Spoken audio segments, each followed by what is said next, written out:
Trending ang post sa social media patungkol sa pinakahihintay na di umano ng lahat. Ayon sa post, ang pagbabalik ng ABS-CBN bilang #1 network station. Sama-sama nating suportahan ang Kapamilya Network na nagbigay ng walang katapusang saya at inspirasyon sa bawat Pilipino. Abangan ang mga bagong programa, kwento at performances na magpapatibok ng ating puso. Mga bagong pasabog ng ABS-CBN. Bukod sa mga bagong palabas, pelikula, proyekto at artista ay looking forward na lalo ang mga Kapamilya fans na makabalik na sa ere at prangkisa ng ABS-CBN.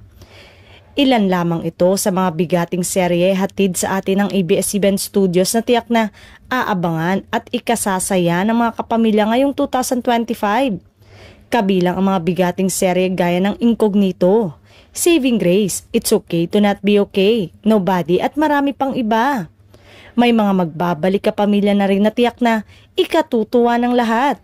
Mga dating kapamilya at bagong magiging pamilya. Umaasa naman ang lahat na unti-unti na itong hakbang sa muling pagbubukas ng ABS-CBN Network.